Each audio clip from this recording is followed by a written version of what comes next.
ప్రయాగ్రాజ్ మహాకుంభమేళాతో వెలిగిపోతుంది. చిత్ర విచిత్రాలు, వింతలు, విశేషాలెన్నో. ఒంటిపై విషసర్పాలతో నాగసాధు, ముళ్ళకంపపై నిద్రిస్తున్న అఘోరా, ఆడంబరంగా గోల్డెన్ బాబా, సాధువుగా మారిన సోషల్ మీడియా ఇన్ఫ్లుయెన్సర్, ఇలాంటి ఎన్నో సన్నివేశాలను పక్కకు నెట్టేసిందొక యువతి. అందరి కళ్ళు ఆమె కళ్ళనే చూస్తున్నాయి. చర్చలన్నీ ఆమె అందం మీదనే సాగుతున్నాయి. ఇంతకు ఎవరామె? మహాకుంభమేళాను సైతం నెట్టేసి మీడియా దృష్టినంతా తన వైపు తిప్పిన ఆ నెట్టింటి స్టార్ మోనాలిసా భోంస్లే. ఇలా వన్ నైట్లో స్టార్ అయిపోయింది. ఇలా మోనాలిసా భోంస్లే ఒక్కరే కాదు, ఇంకా చాలామంది ఓవర్ నైట్లో స్టార్స్ అయిన వాళ్ళ గురించి ఈ వీడియోలో తెలుసుకుందాం. Hi, hello, welcome to Disha TV. దండలు, పూసదండలు అమ్ముకునే మోనాలిసా తన అందంతో ఓవర్ నైట్ స్టార్ అయిపోయింది. సినీ తారలకు తీసిపోని సోయగంతో సోషల్ మీడియాను, మెయిన్ స్ట్రీమ్ మీడియాను ఒంటి చేత్తో ఊపేస్తుంది. ఇలా మోనాలిసా అయినట్టు ఇటీవల చాలామందే ఓవర్ నైట్ స్టార్స్ అయ్యారు. అందులోనూ న్యాచురల్ బ్యూటీగా మరీ పేరు తెచ్చుకుంది మోనాలిసా. మహాకుంభమేళాలో గ్లామరస్ సాధ్వి హర్ష రిచారియా కనిపించి వాడి వీడియోలు సోషల్ మీడియాలో వైరల్ అయ్యాయి.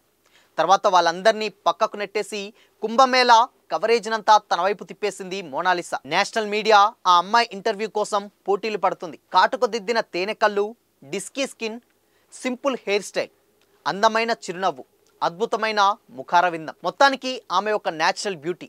ఆ అందానికి ఎవరైనా ఫిదా అవ్వాల్సిందే. నెటిజన్లు ఊరుకుంటారా?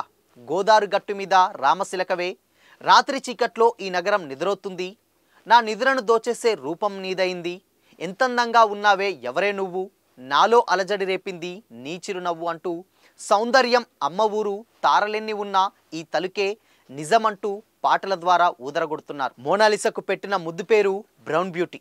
అమాయకపు చూపు, ముగ్ధ మనోహరమైన తన రూపమే ఇంటర్నెట్కు కంటెంట్ అయింది. కుంభమేళాకు వచ్చిన వాళ్ళను తన నీలిరంగు కళ్ళతో కట్టిపడేసి ఓవర్ నైట్ సెన్సేషన్గా మారిపోయింది. అదే తన వ్యాపారానికి సమస్యగా కూడా మారింది. యాత్రికులు, యూట్యూబర్లు ఆమెను వెతుక్కుంటూ ఫోటోలు, సెల్ఫీలు, వీడియోలు తీసుకుంటున్నారు. కానీ ఒక్కరు కూడా గిరాకీ చేయడం లేదట. దేనికైనా ఒక లిమిట్ ఉంటుంది కదా. ఇక విసిగిపోయింది మోనాలిసా. మధ్యప్రదేశ్లోని ఇండోర్కు వెళ్ళిపోయింది. అయినా తగ్గేదేలే అని వాళ్ళింటిని వెతుక్కుంటూ క్యూ కడుతున్నారు కొందరు. ఇంకా కొందరైతే మోనాలిసాకు సినిమా ఛాన్సులు వచ్చాయని కూడా చెప్తున్నారు. ప్రయాగ్రాజ్లో అంత పెద్ద క్రతువు జరుగుతుంటే దాన్నలా వదిలేసి పాపం తన పనేంటో తాను చేసుకుంటున్న మోనాలిసా వైపు ఈ దృష్టి మరలడాన్ని ఏమనాలో వారికే తెలియాలి. ఇక రీసెంట్ టైంలో సోషల్ మీడియాలో ఒక వ్యక్తి పాట బాగా వైరల్ అయింది. అదే కోయారే కోయ్ కోయ్ గురువారప్ప గారి పాట. మోనాలిసా వెలుగులోకి రాకముందు జనాల దృష్టంతా మీసాల గురువారప్ప మీదనే ఉండేది. పొద్దున్న లేస్తే ఒక్కటే కోయారే కోయ్ కోయ్, భామారే సందమామ అంటూ సావగొట్టి చెవులు మూసే ప్రయత్నం చేశారు. ఆ ప్రయత్నం ఇంకా నడుస్తూనే ఉంది.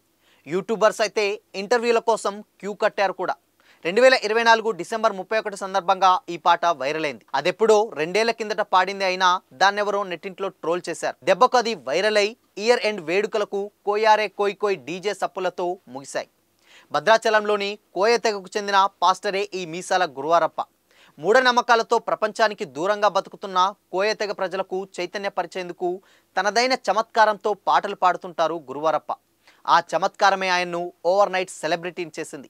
ఇంకేముంది, ఎక్కడ చూసినా కోయారే కోయ్ కోయ్ సౌండ్ని రీసౌండ్లా వినిపిస్తుంది. ఇకపోతే లేడీ అఘోరి.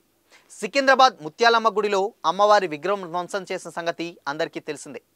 అప్పుడు ఆలయంలో ప్రత్యేక పూజలు జరిపారు. అవి జరిపించింది లేడీ అఘోరినే. పేరు నాగ. ఇక అప్పటి నుంచి అఘోరి మాత బిగ్ న్యూస్ అయింది. మీడియా ఛానళ్లలో ఇంటర్వ్యూలకు షురూ అయ్యాయి. దీపావళి రోజున ఆత్మార్పణం చేసుకుంటానని, పంచభూతాలు తన ఆధీనంలో ఉంటాయని, 1000కి పైగా శవాలను తిన్నా అని అఘోరి చెప్పడంతో చర్చ పెద్దదైంది. అయితే నాగ అఘోరి అసలు అఘోరి కాదని, తనొక ట్రాన్స్జెండర్ అని, తనది మంచిర్యాల జిల్లా కృష్ణపల్లి అనే వార్తలు బయటకు రావడంతో అఘోరి సైలెంట్ అయింది. తనపై ట్రోల్ చేస్తున్న వారిని అంతం చేస్తానని హెచ్చరించడంతో ఓవర్ నైట్ సెలబ్రిటీ అయిపోయింది. ఇకపోతే కుమారి ఆంటీ. మీవి మొత్తం 1000 రూపాయలంటూ సోషల్ మీడియాను షేక్ చేసింది కుమారి ఆంటీ. ఆ ఒక్క వీడియోతో ఓవర్ నైట్ సెలబ్రిటీ అయిపోయింది. ఆమెది ఐటీ కారిడార్లో చిన్నపాటి తోపుడు బండి. దానిపై మటన్, చికెన్ కర్రీ, ఫిష్, తలకాయ కూర, బోటి కూర, బగారా వంటివి పెట్టుకొని చాలా కాలం నుంచి అమ్ముతోంది. ఆమె చురుకుదనం, వ్యాపారాన్ని నడిపించే విధానం, కస్టమర్లను రిసీవ్ చేసుకునే తీరు నచ్చి సోషల్ మీడియాలో ఎవరో వైరల్ చేశారు. ఇక ఆ కథ సీఎం దాకా వెళ్ళింది. కుమారి ఆంటీ ఇంటర్వ్యూల కోసం యూట్యూబర్లు ఎగబడే పరిస్థితి వచ్చింది. అంతకన్నా ముఖ్యమైన అంశాలు చాలానే ఉన్నా సోషల్ మీడియాలో లేపిన గత్తరకు అందరి దృష్టి కుమారి ఆంటీ టిఫిన్ సెంటర్ వైపు మళ్ళింది. ఇకపోతే జాహ్నవి ఎర్రం అమ్మ పాడే జోలపాట పాటతో నెట్టింట్లో సంచలనం సృష్టించింది. ఆ ఒక్క పాటనే తనను సెలబ్రిటీని చేసింది. ఈ పాట రిలీజ్ అయిన 2 రోజుల్లోనే 1 కోటికి పైగా వ్యూస్ను సంపాదించుకుంది. జాహ్నవి పుట్టి పెరిగింది మొత్తం ముంబైలోనే. తెలుగు రాదు, కానీ అచ్చమైన తెలుగులో స్వచ్ఛమైన అమ్మ పాటను పాడి అందరి మనసుల్ని దోచేసింది. ఇక రీసెంట్ టైంలో కొల్కేతాను అంటూ సంక్రాంతికి వస్తున్నాం సినిమాలో రచ్చ చేసిన బుడ్డోడే ఈ బుల్రాజు. అసలు పేరు రేవంత్. సినిమాలో మనోడు తిట్ల పురాణం ఎత్తుకుంటే చెవులు తూట్లు పడాల్సిందే. ఓటీటీలు చూసి మావోడు చెడిపోయాడండి అనే ఒక్క డైలాగ్ ఒక్కటి చాలు బుల్రాజు ఎంత బీభత్సం సృష్టించాడో. ఈ 2-3 సీన్లతో హీరో హీరోయిన్ల కంటే ఎక్కువ క్రేజ్ వచ్చింది. దాంతో ఈ బుడ్డోడు ఓవర్ నైట్ స్టార్ అయిపోయాడు. సోషల్ మీడియాకు కంటెంట్ అయ్యాడు. మీమర్స్కు మంచి సరుకయ్యాడు. ఫేస్బుక్, ఇన్స్టాగ్రామ్ ఓపెన్ చేస్తే చాలు బుల్రాజు, బుల్డోజర్ డైలాగులే రచ్చ చేస్తున్నాయి. అందుకే ఇప్పుడున్న జనరేషన్లో ఎవరు ఎప్పుడు ఓవర్ నైట్ స్టార్ అవుతారో చెప్పలేం.